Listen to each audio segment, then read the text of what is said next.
I got to meet this YouTuber, Ocean Keltoi, at Faithless Forum last year. He's one of the first pagans I've had extended conversation with, so I figured it would be a good opportunity to talk to him about religious people's claims about certain holidays being based on paganism. Before we get into it, I just want to shout out my Patreon. If you like what I do and you want to see me continue to do it, you can support me in a number of ways, which can be found in the description. But Patreon is probably the best way. Also, I've been pretty active on my Discord lately, so you might consider joining it. And finally, I dropped some links to Ocean's YouTube channel and some other stuff, so if you thought our conversation was interesting, give that a look too. Okay, with all that being said, let's get into it.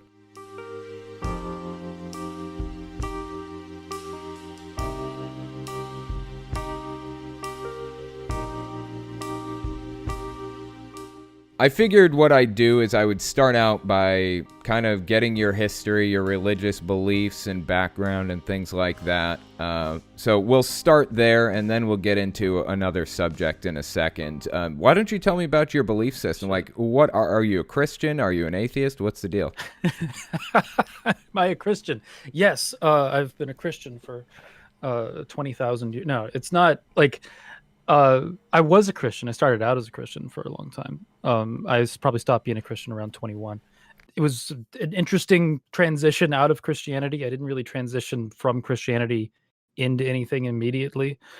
I grew up like conservative Baptist and then transitioned into Episcopalian and then was Episcopalian up until there was like a version of Christianity that I was into called Celtic Christianity that's like based in Ireland. Was this after you like leaving. left your parents' house and kind of left their religion? This was on your own, I assume, right? Okay. Well, I mean, the Episcopalian thing was because my mother switched churches.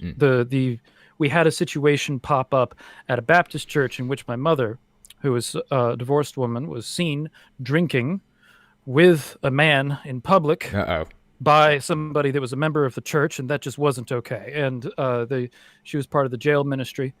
And in came the pastor in the middle of the jail ministry meeting and saying that she needed to pray with him and, get this rectified and all this other stuff. And my mom was just like, I went for a drink with a friend who happens to be a pastor. Is this a problem? Like, being a single woman in a Baptist church, it was difficult on her. So we wound up transitioning to Episcopalian church, which is a little less stringent on that kind of stuff. Where we could be Christians but not with all the crap, and that appealed to me for a long time. I got really serious about the Bible and all this other stuff, but after a while I started, like, the issue of salvation really troubled me for a long time, like that hell belief kind of stuff, and so after that I started just kind of like looking into other points of spirituality, and through a long series of events that are I don't want to get into like this giant story about everything, but I wound up getting into paganism through Celtic Christianity after I started going to college. And Celtic Christianity was interesting because it had instead of original sin, it had original blessing. It was from Pelagius, a monk in I believe he was in Scotland, that a lot of churches around his beliefs kind of popped up in Ireland and Scotland in like the early period of the church. He was excommunicated around the same time as St. Augustine was running around. We got into an argument. It was Pelagius versus Augustine about original blessing versus original sin. This is turning into a very long story. I'm sorry. No, it's super fascinating. Keep going. So I got into Pelagius because I thought that, like, his arguments were really rational. He posited that it was possible for somebody to live without sin simply because you could have a series of events in your life that don't include sin.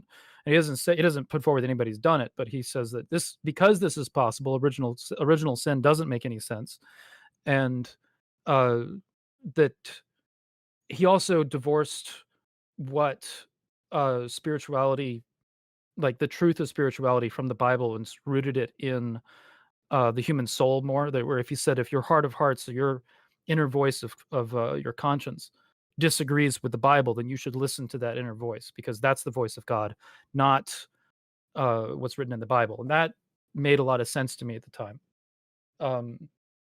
So I was going with it. But eventually, like issues of salvation, like hell belief and all that kind of stuff, it just got to be. I couldn't make it logically make sense.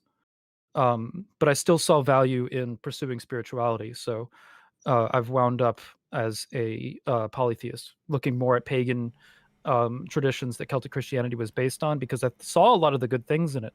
Realized through analyzing it that a lot of the things that I found positive about it in a spiritual exploration were from ancient pagan beliefs. Like that's what was influencing it in a positive way. Right. So as a result, I wound up exploring that more, and I've wound up as getting into a very specific form of paganism called Reconstructionist heathenry, which is essentially the idea that we can take, through examining historical sources, rebuild an ancient tradition and engage in the modern world with it. Which I've like that pursuing spirituality in that way, in that mode, has been it's been a really cool adventure, first off, and it's also like the philosophical aspects of it I find really interesting. The the ritual aspect of it, the spiritual pursuit aspect of it, are all things that I've found to be like worth pursuing. So it does get some interesting reactions though when I say I'm a pagan. It's just like, well, why? Right. Yeah. It's an interesting thing. It's not something that you commonly find, I guess. You usually, especially in America, you find either Christians or non-Christians, really. I guess paganism makes up a really tiny percent of the population, I would imagine, anyway. There's a few million of us in America. Right. The thing that's the thing about pagans is they're not all the, like, I'm a Reconstructionist heathen, which is a very specific sliver of the pagan movement. I think most pagans are probably Wiccans, and then after that is likely heathenry. But there's no survey data on it. There's like very limited survey data on pagans. There was some research done in the 90s. And one of the interesting things that came out of that was to say that like pagans are mostly college educated. But that was like the only thing that kind of came out of it. There was also a couple of other demographics that came out of it, but it's difficult to get, like, that was in the 90s. Things have changed since then. We don't know whether or not those numbers hold, because it was like 30 years ago. And if I remember correctly, I think Wicca was actually created fairly recently, wasn't it? Like in the 60s or something? It originates in the 50s, but it's based on some older stuff. It's got a lot of roots in Crowley's Thelema. Right. And Thelema is based on a lot of Renaissance spirituality. Right. A lot of that, I have criticisms of your video on Wicca, but the part about that you have about the Renaissance was like spot on. There's a lot of like interesting versions of spirituality that popped up around them, and a lot of those influenced Crowley, which then in turn influenced Wicca. So it has older influences. It wasn't created whole cloth in the 50s, right? But it really got its rise and leadership and things around that time. I guess. Yeah, that makes sense. It popped up around the same time as Anton LaVey as well. So you had like, it became part of the satanic panic, and it's like pagans and Satanists basically the same thing, right? Exactly. Right. It's interesting though that like in the communities that I've been involved in, Satanists do pop up. There's a kind of an interesting kind of balance between Satanists and pagans. We don't disagree with each other too much. It's just Satanism, pagans' view of that is just like, okay, well, that's your path. It's atheistic and whatever. It's very different from what we do, but we get along.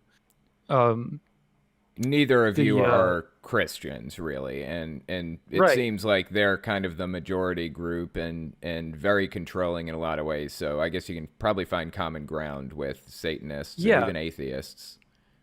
Yeah, and that's something like with atheists, it gets. So there's a kind of a running joke in the pagan community that a lot of us haven't come out of the broom closet. Okay.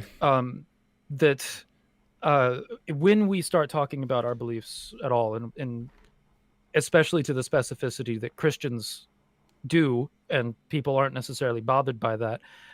Pagans get a weird look, because people go, why?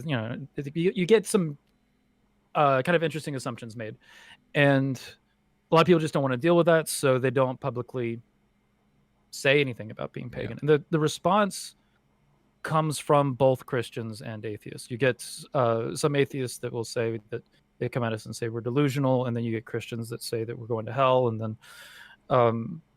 hate from all expands sides. from there. So yeah, that makes sense. So what? Hate from all sides, basically. Right. And I have, like, I've been on Twitter and in the community for a period of time now, and I don't get as much harassment about it. It's usually, when I do, it's usually somebody who has never bumped into me at all. But usually now when people kind of come in contact with me, they've like seen a couple of videos or something like that, and then they're more curious than wanting to attack me. But that's not the experience for a lot of people that, like, pagans that are in my subscriber base or in the communities that I'm in. They have a very different experience when it comes to being pagan openly online. That it's kind of been an unpleasant, aggressive kind of experience for them, I guess. Yeah, exactly. Like, if you just there's a couple of people that I know that have tried to make like a pagan Twitter kind of thing, and they wind up getting pretty consistent harassment from unfortunately it's mostly atheists, right? And I think that that's because, like, a lot of the Twitter sphere in the religious debate scene, atheism kind of like is the main voice. I think you have like a few Christians that are willing to engage, and then you have a lot of atheists, and then you have a handful of pagans. And the Christians will go at the pagans, but it's mostly the atheists that are doing interacting. So I think by consequence of that, a lot of what, like, the harassment that people get is going to be from atheists. I can see that. I figure a lot of the time Christians probably have like a set of arguments that they're going to present, and they don't really know how to deviate from those arguments too well. And getting a pagan in there, they're designed for atheists. Yeah, exactly. Like, and so all of their arguments are designed for atheists. So when they bump into us, they don't know what to do. Right. So a lot of times they'll just check out of the conversation. It's just like, oh shit. Right. And a lot of the time, I think atheists are already arguing against God existing, and so it doesn't matter too much to their argument to make it which multiple God gods. It is, right? Right. Yeah. So but what's interesting about that, though, is that they'll come at pagans with things like problem of omnipotence or problem of evil, or argument from the stone, that kind of stuff, which doesn't work for us because we have an idea of a variety of more limited, like, it's weird to say that, but when you're comparing to the Christian idea of this, like, I think absurd idea of omnipotence and omniscience and omnibenevolence, I think those things don't work coherently. So when you take the idea of deity and you move it into a more coherent section, it comes off as saying that, like, it's a limited deity. Yeah. But our concept of deity, that those arguments don't necessarily work against, because that's not what we're arguing for. Like, the image of God that we hold to, or what a God is just so radically different from what a Christian holds. That's what gets into conversation with Christians really interesting, is that they'll say, well, you're worshiping demons. Like, they'll just take our experience and just relabel it, flip out God to demon, and go about their business. Yeah. It's really fascinating, honestly, because it's like throwing another belief system into the mix makes people kind of break out of this standard cookie cutter argument molds that they have already set up, and I don't know. I think that's valuable. I'm saying that as an atheist. I think having extra voices in the conversation is valuable to make people... It mixes it up. Yeah. And it makes people think. And that's a lot of the comments that I get are from people. I have gotten, since starting the YouTube thing, a lot of the comments that I've gotten haven't been hate comments. They've been more just like curious questions, which I've appreciated. I get the occasional hate comment, but I think they're in the minority. Um, and yeah, that's Like, hugely positive. yeah, like you Um, mean hate comments as in stupid pagan, your stupid belief systems, blah blah they blah, just all start. that Yeah, stuff. yeah. Yeah, I I don't get know. like a I couple get of them too. those. Yeah, I don't mind people that are in the comment section who disagree with me as long as they're Sure, not being a shit about it. right. Uh, That's what it's all so about for and me. like, yeah, I go into this fully aware that most people disagree with me, Hmm. and if I'm going to be uh making a video, making an argument or something like that, if somebody comes away from that understanding more about the polytheist or pagan position, great. That means they have understanding in the next person they bump into, and that's Right. the main point of what I'm doing, is that, like, oh, okay, now you know more. I don't care about converting you. We're non-proselytizing. I just want you to understand where we're coming from. Right. And then with other pagans that are in my audience, give them more of, like, here's arguments you can use to communicate. Here's really clear ways of putting things. Um, and that can help you in the next conversation you have about this, which I've gotten, a lot of messages saying that people are appreciative of that aspect of it. Yeah. It's like, this video really helped me communicate this to my family. And that's the kind of message where I'm like, whoa, I'm actually making like a difference or something like that. It's actually It's pretty weird, emotional. right? To hear people say Yeah. that you're something you've done has contributed to them in some way. It's really nice. So Yeah. glad that I can contribute in some way. Glad you can contribute in some way. It's a nice feeling. But on that Yeah. note, I actually was wondering if you had some input on paganism and how it kind of formed our modern beliefs and culture. And the Mm-hmm. reason I ask that is because Jehovah's Witnesses have this whole big bit about how paganism is like, it's wrapped its tendrils around like basically everything in culture, and it has to some extent, right? There's elements of that. It's not in the way to say that doesn't make a lot of sense In for that me, context, right? because, like, say if the idea that paganism has kind of wrapped its tendrils around everything, I'm like, dude, being pagan should be really easy then, Mm-hmm. but it's definitely not. And because it's not acceptable to be like, hey, I'm pagan. Like, you do that, it's people don't shrug that off like they do with, hey, I'm a Christian. Right. uh they might have some prepackaged opinion about it or whatever, or hey, I'm an atheist. That used to get a similar reaction to us. I don't think it does anymore. Even hey, I'm a pagan. Some areas that's totally fine, but most places it's just not. um Cultural influence, sure. There's a lot of things that have influenced our culture that go all the way back to Rome, or go back to the Anglo-Saxon beliefs and cultural structures. But is that paganism wrapping its hands around it? Like, if you reject everything that's pagan, do you just not go to court, Mm. for example? Because that goes back to Roman and Anglo-Saxon. Like, our system of law and our system of adjudicating law arguably is from a pagan culture. All right, and that So it's raises the not Christian. question: So what yeah. what is paganism exactly? Because I've heard that it's a belief in certain types of gods. I've heard that it's a belief, or I've heard that it was what farmers were, for example, or peasants that weren't Christian. Like, what is it? What constitutes a pagan practice or ritual or belief? So it comes from the Latin word paganos, Mm. which essentially is the Latin. It was the Latin word for redneck. Essentially, it was like your farmer who works to the ground. Heathen is very similar. It comes from, like, just country dweller. Uh, and Christians would refer to pagans as heathens or anything like that. But as far as, like, building a definition for it, it's really hard to do. It's an umbrella term for a number of different things. As far as pagans itself identify, it's an umbrella term for any polytheist faith. Mm. But it's not always an umbrella term for any polytheist faith. Some pagans are kind of monotheistic. Some of them are pantheistic. Some of them are panentheistic. Right. Some of them are another variety of that. It's just very diverse. Right. Yeah. So trying to say what some pagans are atheists. Mm. You have a whole movement of atheo-pagans Mm. that people that don't believe the gods exist, but they feel that the engagement with the archetypes of deity is spiritually valuable to them in one way or another.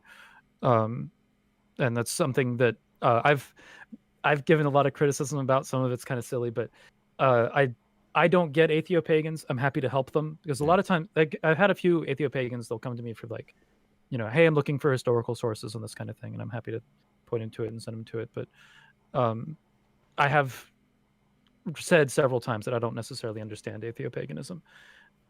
There's better defenders of it than me because I'm somebody who doesn't. I'm not into it, but there are some people that are very good at kind of explaining what they're doing. There's a book called Godless Paganism that it's full of memoirs of people that are atheopagans, kind of explaining what they do. It's a good read and it gives you like perspective, but it doesn't. I'm still not making the connection there.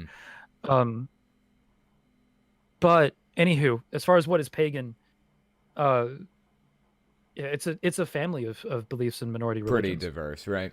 So extremely diverse. There's no one thing that you can say about any group of pagans, really. It's hard to do. Right. Well, Jehovah's Witnesses have done it, FYI. So let me. Okay. What's their definition? I'm interested in hearing. Well, the thing is, or do they just use it as a? They just use it as a blanket derogatory term, pretty much. So let me switch to the. It means what you hear, I guess. I don't know. Like there's a number of things like that when you get into those kind of groups. And they're really picky and choosy about it. So I actually pulled up this list of things that Jehovah's Witnesses kind of condemn as being quote unquote pagan.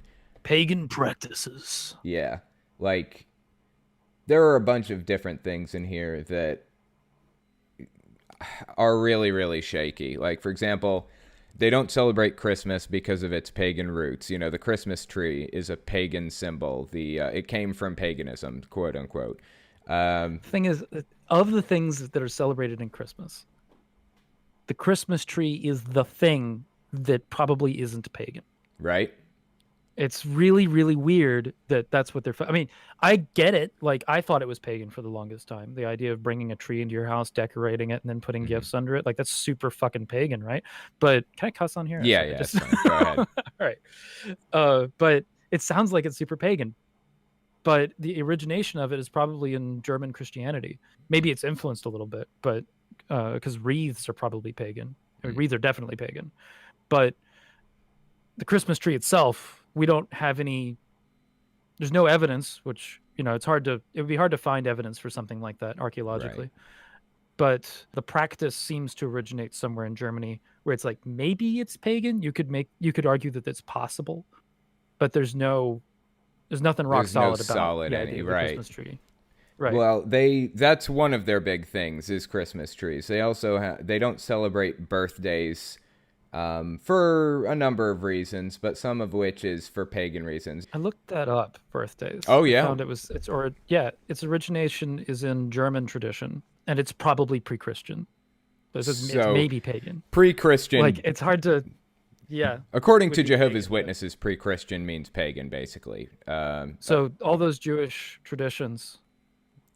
That's a fair point. Okay, aside from the Jewish traditions, they can trace Jewish back, but if it's non-Jewish, non-Christian, then it's evil. The interesting thing about we're going down a windy path here, but we're like, as far as pre-Christian Judaism, it depends on how far back you go with pre-Christian Judaism, because archaeological evidence seems to suggest that the temple became monotheist around 500 BC or so. Like, there's a point where it was like, okay, the temple itself became monotheist somewhere in this point, like around the time of Solomon. But even the Bible talks about how there was other worship of other deities that came into the temple or that were set up around the city and that kind of thing. And there's reason for those stories, because a lot of the people, like your typical Semitic folk in that area, were polytheists. So the Jewish people in that area were polytheists at that time, right? Right. So there's Semitic. When people talk about Semitic polytheism, they're usually talking about Canaanite polytheism. But when looking back at, like, even in the area like Jerusalem, areas that were under biblical rule, there's evidence of polytheism there. There's an article I shared a while back that referenced to idols of Egyptian deities in households found during Israel's existence. At a point where it was like, well, we thought they were monotheist at this point, but now we know that they're like, this shows that there were polytheist practices in the area. There's like a timeline where you can see it turning from polytheist to monotheist. Then I guess basically, right? But it keeps getting later, right? It seems like, and to the point where the thing that you can justify as being monotheist is the temple itself. The people generally seem to have polytheist leanings. There might have been, I'm sure that there was a monotheist population in Jerusalem, especially. But, like, history isn't so simple. You don't have, like, what would have actually existed would not have been everybody in this area is monotheist until you hit this border, and then you go to Moab and suddenly they're pagans. Right. It's probably was a much more gradient line there. That's honestly why I find it almost comical that Jehovah's Witnesses are so like stuck on this paganism thing. Like every single thing here is like forbidden. Piñatas are discouraged at the very least because of piñatas. Yeah, yes. It's absurd. All the fun shit is pagan. All right, cool. Exactly right. You must be living it up over there as a pagan. Definitely. Let me tell you. I mean, it is fun. I'll be honest with you. But, right. Toasting I found interesting. For Yule Festival, the pagan group that I'm a part of, we all celebrate together, and there's a lot of alcohol as what's Yule Festival again? Want to do. It's a year is changing over kind of tradition. There's a couple of sources on what Yule actually is, and it's gets contradictory and complicated when you try and like get down to the bottom of like what it was actually being celebrated. There's ideas about Odin. There's ideas about like the empty part of the year between the winter solstice and the lunar calendar starting, and several ideas are discussed about like what exactly is going on there. But there's a lot of traditions that are celebrated around it, and modern heathens tend to see it as the year is ending. It's the darkest point of the year. Everybody get together, light a fire, have a great time. There's definitely celebration to the gods in that, as Odin is being like the center part of it. But as part of the celebration, with everybody getting together, people make the toasts, boasts, and oaths to the following year, or to the year up to this point. A boast, they may talk about an achievement that they made for that year. A toast, they may thank somebody else for helping them through the year. Or an oath is a promise of what they're going to do for the next year that they make before the gods, and then they move forward. What would that be? I guess the oath would be like New Year's resolution then, kind of. Yeah, very similar. Yeah. So I mean, tell the Jehovah's Witnesses they can't do New Year's resolutions. They don't. Pagan as fuck. But again, everything fun. But yeah, exactly. But I don't know. There's so much blending when you look at history going back into Judaic practices and the practices of the people around them. There's so much blur between what was practiced by one community and what was practiced by another, that their ability to source back what is inherently Christian and what isn't pagan influence into Jewish culture is an impossible feat. Right. Like, I don't know how they do that. They try, but honestly, it is an absurd thing to try to do. And that's why you find things like them banning Easter, them banning Christmas and things like that, but they don't ban wedding rings. And in fact, I think they had a bit on here about wedding rings. It was it says they admitted. Go back to Egypt. Do they? Are wedding rings a pagan thing, or quote unquote? Wedding rings are Egyptian. Okay. Well, that's the earliest. Like they're like 5,000 years old or something like that. Like it's an incredibly old tradition. That's old as fuck. It's definitely pre-Christian pagan. Right. And it seems to originate with ancient Egypt and then spread from there. It just probably made it into Jewish culture. That's one of those things that pagans could have influenced Judaism, and then you have it show up in Judaism. Right. You know, it's like they're really picky and choosy about what they are okay with. I mean, they admit that that wedding rings are pagan, but they have no issue with that. Excommunication Really? and yeah, 100% for real. Is there verses about wedding rings in the Bible or something like that? Is that why they make it okay? I don't They even know. say the Cool, wedding cool. ring at one time had religious significance, yet most people today do not know that, considering a wedding ring mere evidence that someone is married. That's their answer to it. Yes, it's pagan. Most people don't know that, so we don't care. Most people don't know about Easter being pagan Or or what Christmas. elements of it there are. Like Right. celebrating the rising of Christ isn't necessary. It's Christian. I mean, unless you consider the archetype of the rising God to be pagan, at which point, Jehovah's Witnesses have a really big problem. Yeah. But if celebrating that isn't pagan, it was like early Christians were doing that. You could say that the festival got influenced later on with the whole like rabbit and egg thing. Um, but that's another one that's really kind of interesting about. We don't know exactly what the origin of the rabbit and egg thing is. Is it There's from some. paganism or?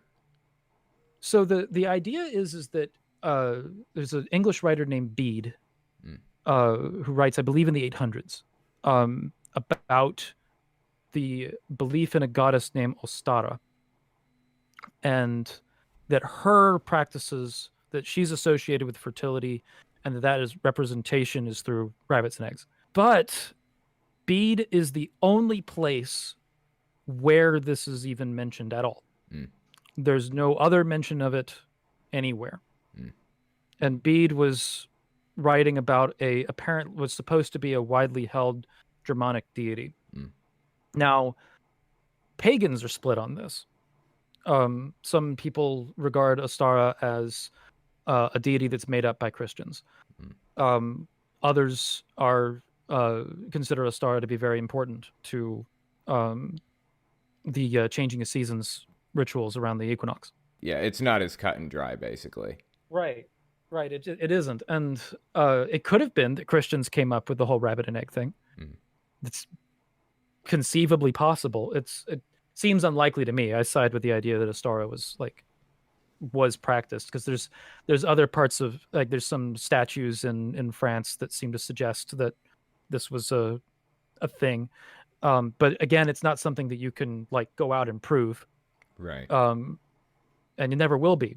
So you cannot either go with it or you just don't. Right.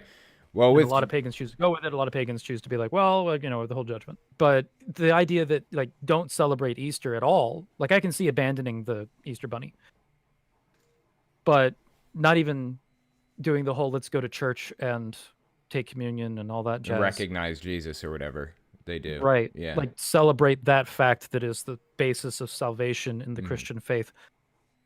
That seems reasonable. Right. Like, do they have like a No. special church day at all, or is it just like any other Sunday? It is just like any other Sunday, but they do have the memorial of Jesus' death. So, where Jesus is sitting around with his people and they passed around the wine and the bread and everything before he died. The Last Supper. The Last Supper, pretty much, yeah. That they do that. It's basically communion. They pass that stuff around once a year, and it's around Easter time, but it doesn't represent the same thing exactly. And they go by like the lunar calendar to figure it out and everything. So it's never on the same. Yeah, lunar day as calendar. Easter. That's not pagan at all, Right? That's a very good point. Like, if you're gonna take toasting off the table and or piñatas, then you have to take literally everything off the table. Yeah, like toasting is really, because that's not particularly. So I've had a few conversations about Christians and pagan practices and whether or not it is unchristian to do a pagan practice. And I don't think that Christians should have a problem with it theologically. So with pagans, like a lot of what we're interested in doing with respect to any ritual that we perform, there's intention and reciprocity with deity that is part of the engagement. And reciprocity with deity is essentially that you give a gift, sacrifice to a deity, and then establish a relationship with that deity so that gifts may come back. Or with the hope that gifts may come back.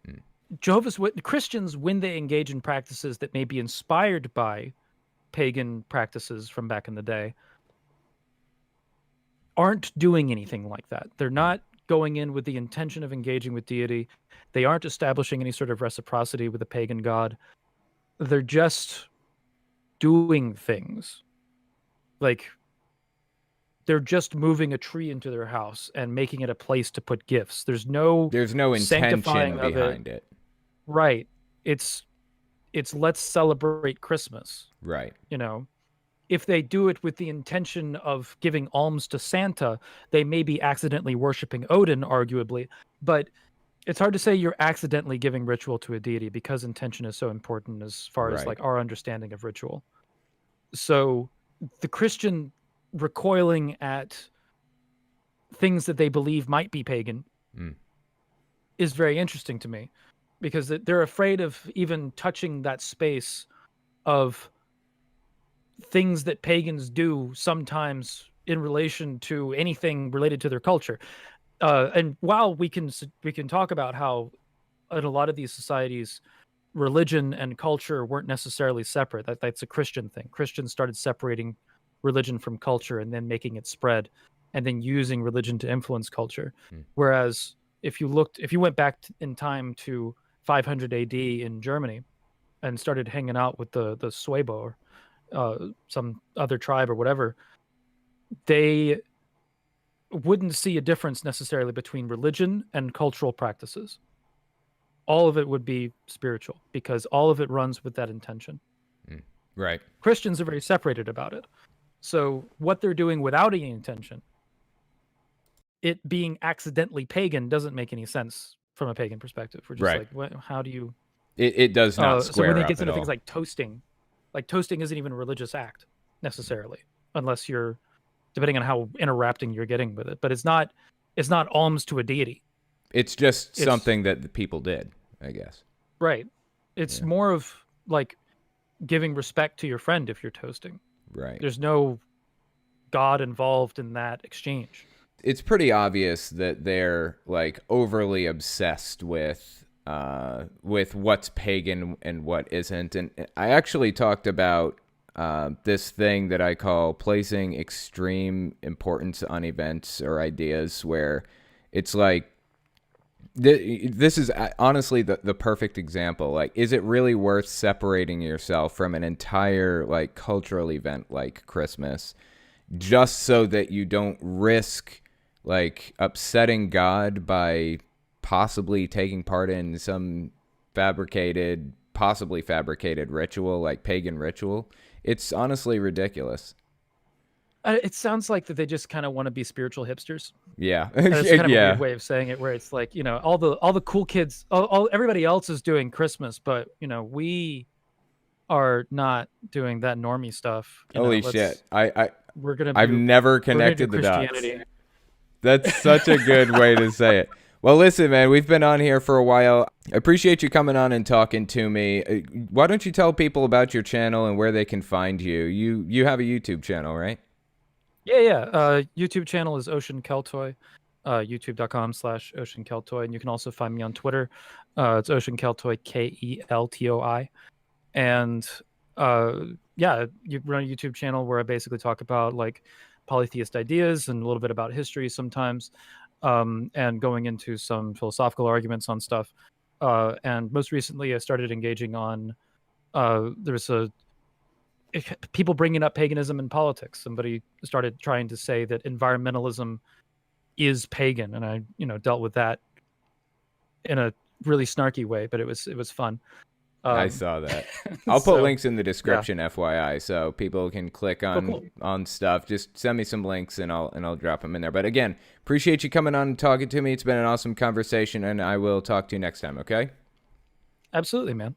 If you like what I do and you want to make sure I can continue to do it, you can support me in a few ways. First, you can support me on Patreon. That's probably the best way. But if you want to get something back for your support, you can check out my Teespring. I'm trying to make a shirt design for every cult I've covered. I haven't gotten every one, but I'm working on it. So check it out and see if your cult is up there. Second, you can support me by checking out my game shop. I sell controller, cartridge, and game box stands for every system from the original Nintendo and Sega Game Gear to the Xbox One and Nintendo Switch. So give that a look too. And finally, if you want to support me in some way other than monetarily, you can check out my other YouTube channels. I have a retro game channel where I answer questions like, why does Shy Guy have a mask? And why are CRT TVs the best way to play retro games? I also have the podcast where I talk about stuff I don't feel I can say on a monetized channel. And finally, I have my main channel where I talk about cults. I wish I didn't have to worry about dancing around subjects carefully in the first place, but I chose to do this as a full-time job, so unfortunately I rely on YouTube's AdSense and on the support of patrons to continue doing the work I do. Anyways, check me out in all those places if you haven't already. Thanks for listening, guys.